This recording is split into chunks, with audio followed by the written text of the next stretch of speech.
Hey,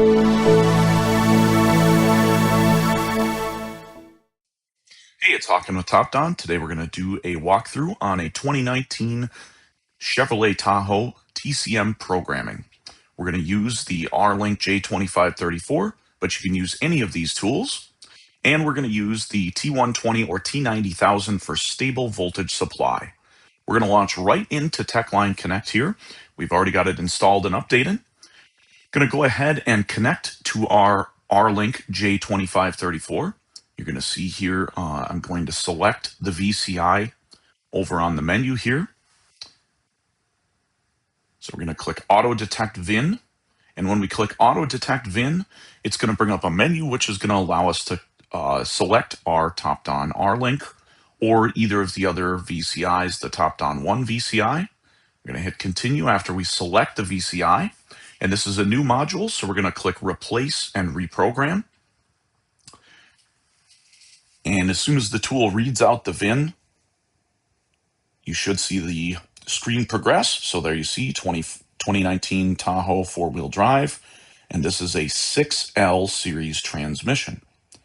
So there's the VIN recognized in the top left, and I actually hit reprogram, but it's going to be just fine on this one. So you can see we're going to scroll down. We're going to select the module we're going to program here. We're going to click Normal after we select the specific module here. Now, during this period of time, I was verifying to see if this had the RPO codes mentioned in this second section here just below where it says programming. It did not. So once you verified whether or not yours has those specific RPO codes, then you can make the appropriate selection. Again, in this case, it does not. So we're going to go ahead and select Next in just a moment here. There you go. You see the mouse moving there. It's a normal programming. So we're going to go ahead and hit that. And then it's going to warn you your VIN slot is going to get updated. So that's going to use one of your VIN subscriptions. And once we do that, it's going to do the handshake with your TOPDON RLink again. So you can see here we're expanding the menu and we're selecting the regular RLink right there. We're going to hit Continue. And at this point, it's going to go ahead and initiate the programming process. Usually takes a moment here for it to read out the information.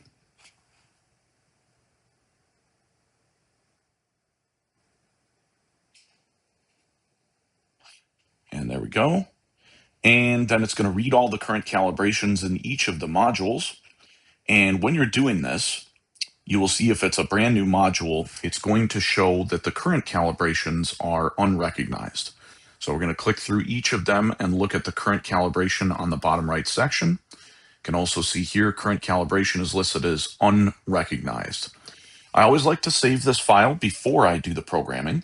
This way I have a data record just showing that we did in fact have a blank unit, and we are going to just show the documentation that we did in fact program it with the newest calibrations.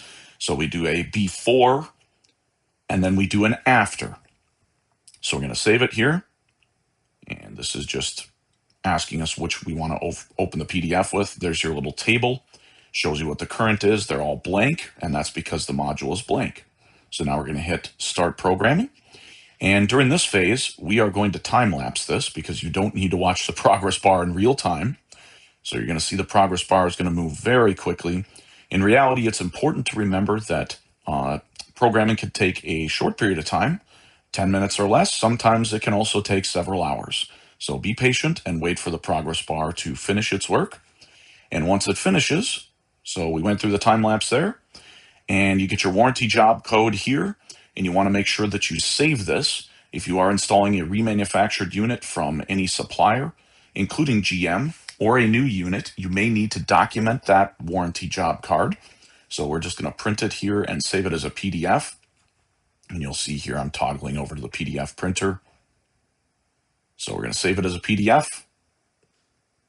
And again, that warranty job card may be required in order to warranty the transmission. should you have any failures that take place after the repair within the warranty period. You may need this warranty job card proving that you programmed the transmission correctly. So there's our warranty job card. So we save that. So the programming is complete now. Now what I like to do, you can either clear the DTCs here or clear them with your TOPDON scan tool after. What I like to do is disconnect from the vehicle, as you see I'm doing here.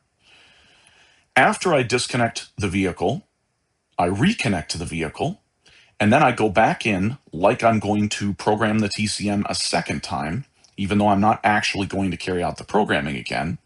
But I like to go back in with the software and verify that the programming calibrations have been written successfully.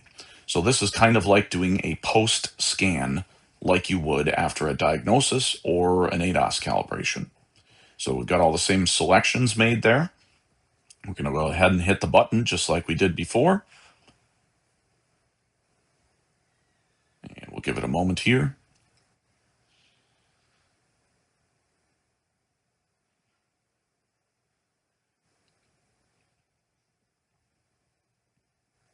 And there we go.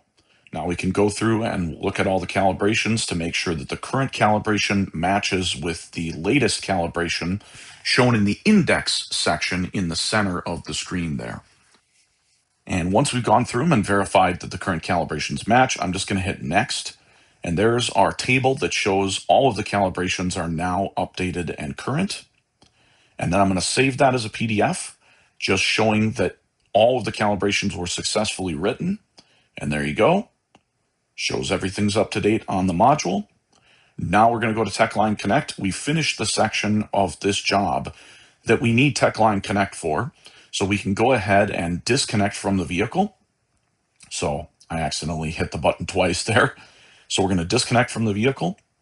And at this point, we would be prepared to go complete the remainder of whatever is necessary in terms of the repair on this vehicle. So in this case, if we had a new transmission in the vehicle, we would need to perform any necessary relearns, code clearing, make sure it's full of fluid, all of that kind of stuff. And of course, if you're looking for service information, here's where you can find it. So as always, I'm Hawken with TOPDON, and thanks again for watching our video. See you next time.